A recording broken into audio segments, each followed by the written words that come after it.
สบายดีน้องอยู่กับช่องยูเทปกับสาวลาวนี่จะเพียวกับมีแนวมาตอบคำถามไอ้คนหนึ่งที่เพิ่นถามมาเนาะแล้วก็คือแบบว่าอธิบายสู่กันฟังเนาะเพิ่นถามอันนี้สิเนาะก็คือสาวเพียวอันจะบ่อยากมาเฮ็ดงานอยู่ไทยบ่อยากร่ำอยากรวยคือเขาบ่เห็นเขามาเฮ็ดงานอยู่ไทยเขาได้เงินหลายแท้เด้เพิ่นว่าจังซี่เนาะก็คือหมายถึงคนลาวหั่นน่ะก็คือในความคิดแต่ละคนคิดบ่คือกันเนาะแล้วก็เราก็หาก็เข้ามาติดตามสาวเพียวใหม่สาวเพียวว่าถ้าว่าคนที่ติดตามจะเพียวมาดุลแล้วก็อย่างก็เบิ่งจะเพียวมาช่วงที่จะเพียวเว้าแต่ก่อนเนาะให้ฟังเพิ่นก็จะเข้าใจอันนี้เพิ่นมาติดตามดุลเพิ่นหาก็มาติดตามเพิ่นน่าจะบ่ฮู้เฮ็ดงานอยู่ไทยนี่ก็จะเพียวเคยอยู่เนาะประเทศไทยนี่เคยอยู่น้ำเอื้อยที่จะเพียวเคยบอกแล้วเคยไปอยู่น้ำเอื้อยตั้งแต่อายุจะเพียว10กว่าปี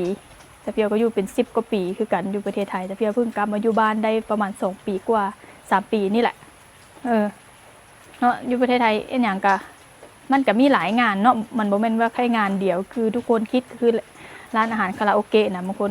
เพิ่นก็จะคิดไปทางนั้นเนาะคือจะเพียวนะเคยค้าขายเนาะขายขนมเฮ็ดเปิดร้านกาแฟแล้วก็เอ็ดฟาร์มงัวเนาะอยู่น้ำเอื้อยเอ็ดธุรกิจน้ำเอื้อยหั่นแหละแต่จะเพียวก็บ่เห็นสิรวยเพราะว่าทุกคนมันบ่คือกันเนาะก็คือบุญวาสนาแต่ละคนก็บ่คือกันแล้วก็การลงทุนการเฮ็ดธุรกิจนี่ก็บางคนเพิ่นก็สำเร็จแต่เฮาบ่สำเร็จคือจะเพียวเฮ็ดแต่ก่อนเนาะเฮ็ดอันฟาร์มงัวแล้วก็เฮ็ดอันขายกาแฟขายขนมจะเพียวเฮ็ดหลายอย่างอยู่ธุรกิจน้ำเอื้อยนะก็คือแบบว่าก็บ่ร่ำบ่รวยดอกพี่น้องก็พอได้กินได้ใช้แต่ก่อนก็พอได้อยู่กับบ่ร่ำบ่รวยก็คือ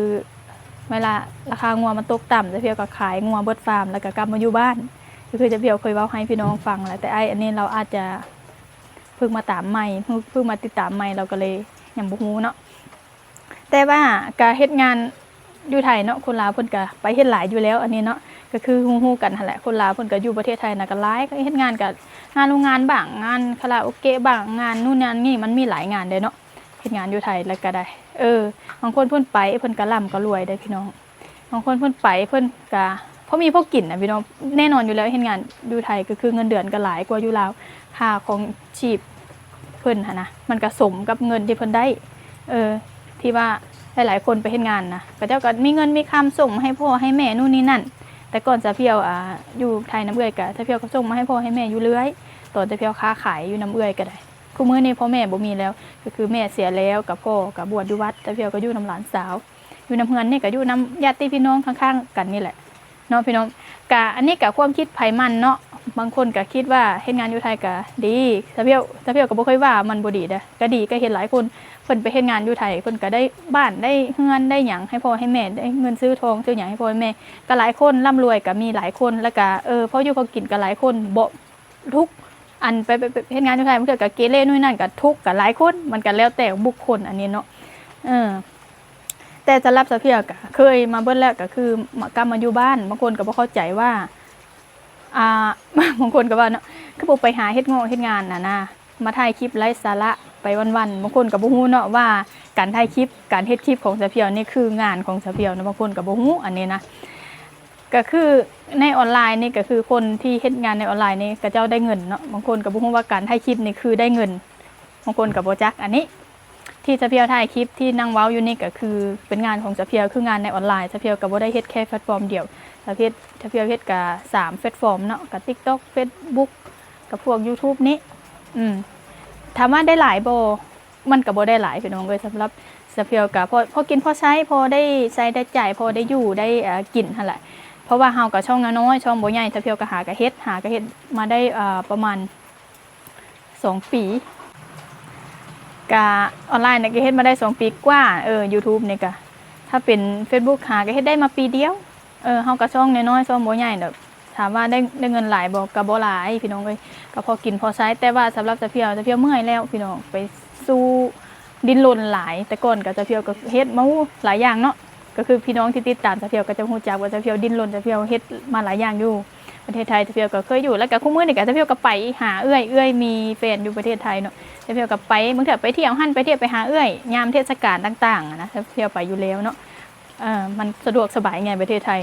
ตอนจะเพียวมาอยู่บ้านแรกๆจะเพียวก็อยู่บ่ได้ตอนท่านก็ล้มมาเนาะก็คือแบบว่าเศรษฐกิจย่ำแย่เฮาก็ขายงัวขายควายก็มาบ้านมาอยู่บ้านก็มาหันตัวเฮ็ดออนไลน์หาหน้าที่ว่าจุดประขายมาเฮ็ดออนไลน์กับคู่มือนี่ก็นี่แหละมันถึงมันบ่ร่ำรวยดอกพี่น้องเฮ็ดออนไลน์ก็พอได้ใช้ได้จ่ายแต่ก็แก๊กๆไปมันไม่ว่าเลือกความสบายใจมากกว่าจะเพียวนะก็คืออยู่นำบ้านนำช่องนี่แหละเพียงแต่บ่มีหนี้มีสินแล้วก็พอหั่นนะเพียงแต่พอแค่นั้นบ่มีหนี้มีสินแล้วก็บ่ให้ลำบากไผนะก็คือจะเพียวก็หาด้วยตัวเองก็คือพอได้ใช้ได้จ่ายแล้วก็เลือกที่ความสบายใจคือเฮามาอยู่บ้านอยู่ช่องเฮาก็คือเป็นเซฟโซนเฮาเนาะก็คือแบบว่าหาอยู่หากินไปแล้วก็ถ่ายคลิปก็แก๊กๆไปพอแบบว่าให้มันบ่วุ่นวายค่ะนะคือสำหรับสเปียนะสเปียมักอยู่แบบว่าคนน้อยๆแต่สเปียบ่มักวุ่นวายหลายคนดูหลายๆคนสเปียแบบเป็นคนที่บ่ค่อยมักเสียงดังปานใดก็เลยแบบว่ามาอยู่บ้านก็เลยรู้สึกว่ามันก็อยู่ได้นี่ก็ถ่ายคลิปไปก็พออยู่ได้ก็แบบว่ามันก็มีความสุขไปแบบนึงค่ะนะสำหรับสเปียเฮ็ดคลิปก็คือแรกๆก็บ่คิดว่าก็สิเฮ็ดได้ดอกบัดให้เฮ็ดไปโดยๆมันก็ความเป็นลึงไปเฮาก็มักในงานออนไลน์พร้อมมันก็เลยหันตัวมาเฮ็ดออนไลน์นี้บางคนก็บ่ฮู้เนาะบางไทบ้านนี่เขาก็ถามก็บ่ไปหาเฮ็ดงานนำเขาอยู่ท้องอยู่ไทยเพิ่นก็ถามอยู่มันคือมาถ่ายคลิปหยังอยู่นี่มันสิได้เงินได้คำว่าซั่นเขาบ่ฮู้จักเนาะว่าการถ่ายคลิปเฮาคือสร้างรายได้ได้และคนที่เฮ็ดออนไลน์นี่ก็เขาก็รวยมีเงินมีทองนำออนไลน์นี่ก็หลายเนาะ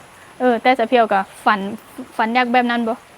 ก็ฝันอยู่อยากเปลี่ยนแบบนั้นแต่ว่าถ้าว่ามันบ่ร่ำบ่รวยก็บ่เป็นหยังเนาะเฮาก็เลือกเอาว่าเฮาเฮ็ดแล้วมันสบายใจเฮ็ดแล้วมันบ่ได้กดดันเจ้าของเกินไปเพียงแต่เฮาบ่ได้เป็นลูกน้องไผก็คือเฮาเป็นนายของตัวเองอยากเฮ็ดก็เฮ็ดบ่อยากเฮ็ดแล้วก็ย่านะก็แค่นั้นเนาะพี่น้องพอได้กินได้ใช้ได้จ่ายแล้วก็พอเพราะว่าที่ผ่านมาเฮาก็เคยแบบดิ้นรนมาอยู่แล้วดิ้นรนมาแบบจนเมื่อยสุดท้ายก็เฮาก็บ่ได้หยังหั่นนะเพราะว่าซาเพิ่นซาดีเนาะเพิ่นเฮ็ดเพิ่นร่ำรวยเฮาเฮ็ดเฮาก็ได้แค่นี้ซาเพิ่นซาดีบุญวาสนาแต่ละคนมันบ่คือกันเนาะเฮ็ดหยังกันเลยก็นั่นแหละก็เลยเว้าสู่กันฟังเนาะอันนี้ที่อ้ายเพิ่นแนะนำมาเพิ่นก็หวังดีเนาะอันนี้ความคิดแต่ละคนบ่คือกันบ่มีไผผิดบ่มีไผถูกเนาะพี่น้องเนาะแต่ละคนก็บ่คือกันถามว่าไปเฮ็ดงานอยู่ไทยก็เจ้ามีเงินมีทองบ่อยู่นำบ้านนี่ก็มีหลายเขาได้เงินได้สันนะเฮ็ดงานอยู่ไทยน่ะก็หลายพี่น้องเอ้ยพ่อแม่เขาสบายก็ย้อนเขาเฮ็ดงานอยู่ไทยก็หลายคือกันอันนี้น่ะยอมรับเลยว่ามันได้อีหลีก็คือไอ้เราเว้าอีหลีเนาะแต่ว่ามันก็มีหลายประเภทงานกันนะบ่ได้มามีแค่ประเภทเดียวคือจะเพียวนะไปค้าขายให้ธุรกิจแค่นั้นบ่ได้ว่าไปเป็นลูกน้องไผดอกอันนั้นก็เป็นนายจ้างตัวเองคือกันหั่นล่ะมันก็แก๊กไปบางการสุดท้ายก็กลับมาอยู่บ้านคือเก่า บ่ได้หยังเริ่มต้นใหม่พี่น้องเอ้ยนี่แหละชีวิตคนเฮาเนาะเฮาก็บ่ฮู้ได้ว่ามันต้องเป็นไปทิศทางใดเฮาบ่สามารถกำหนดได้เนาะพี่น้องเนาะก็คือให้มันเป็นไปตามอนาคตเนาะผู้มื้อในการถ่ายคลิปไปพอได้ซื้อมะเพชรแป้งนัวอันได้จากออนไลน์ก็เฮาก็บ่อันได้หลายดอกเฮาเป็นช่องน้อยๆหาก็เริ่มต้นใหม่พี่น้องเอ้ยหั่นแหละอ้ายเพิ่นอันเว้าแนะนำมาก็ขอขอบคุณหลายๆเด้อจากอ้ายเด้อสักเพียวนะเลือกความสบายใจมากกว่าคู่มื้อนี่บ่มักอยู่ในเมืองวุ่นวายแล้วแต่ก่อนขายของวุ่นวายแฮงเมื่อยเป็นคนที่บ่มักอีหยังวุ่นวายปานใดหั่นนะพี่น้องเดี๋ยวอันมีหยังก็มาอัปเดตเว้าสู่กันฟังเนาะพี่น้องเนาะสำหรับมื้อนี้ก็ขอตัวลาไปก่อนพบกันใหม่คลิปหน้าสบายดี